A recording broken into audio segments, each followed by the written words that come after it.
Hi, this is Fall Level 2, Week 1 and 2 lesson plans. First, we have our vault stations. Our first station, the students will put their hands on the mat and do 3 to 5 heel drives, trying to get their legs all the way up to handstand, keeping them straight and together. Our next station, the students will be working on a tight arch hold. They'll lay on the mat on their belly, put their arms by their ears, and lift their arms and legs off of the ground, keeping their arms and legs straight and their feet together. Our next station will be a hurdle drill. The students will start back a few steps, run over the square, and punch into the hula hoop and out, landing in a safety stop. Our last station will be a straight jump onto 24 inches.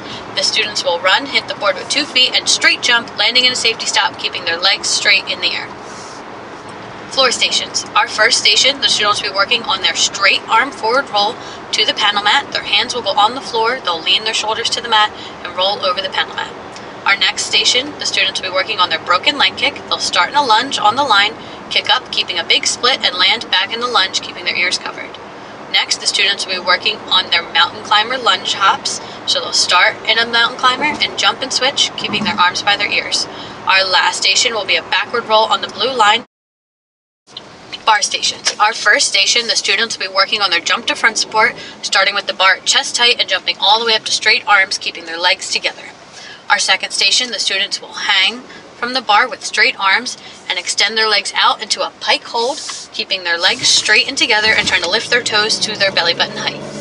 Our next station will be a chin-up pullover drill.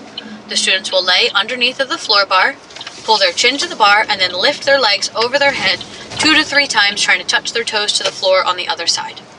Our last station, the students will hang from the high bar in reverse grip. So they'll reach up, have their hands backwards, hang with straight arms, keeping their legs together in good form. And then if they're ready, they can try grip switches, switching their hands to the front and back. And then they'll let go, landing in a safety stop. Beam stations. Our first station, the students will work on their tuck jump, keeping 1 foot in front, their arms up, and trying to lift their knees to their chest. Our next station will be on the front beam with a coach, and the students will be working on their walks. They'll stand on the beam. First, they'll do their releve forward, keeping straight knees and their arms up and their heels off the beam. Then, they'll try their passe developpe, lifting their knees towards their chest with a pointed foot, and then extending their toe out in front, keeping arms out and their base leg locked. And then the last walk they'll be working on is their arabesque walk. They'll keep their chest up and extend one leg behind them without leaning forward and keeping both legs straight. Our next station, the students will be working on their V-sit mount to safety fall. So they'll mount the beam 1 leg over, then place their hands behind them, feet up on the beam, show their V-sit, and then standing 1 foot at a time, doing a weight transfer to stand. Then they'll jump off, landing in a safety stop to the side of the beam with their chest up. Our last station will be on the back beam, and the students will be working on their balancing skills on 1 leg. So they'll show that passe, keeping their base leg straight, developpe to a straight front leg, and swing back to an arabesque, trying to hold each position for 2 seconds.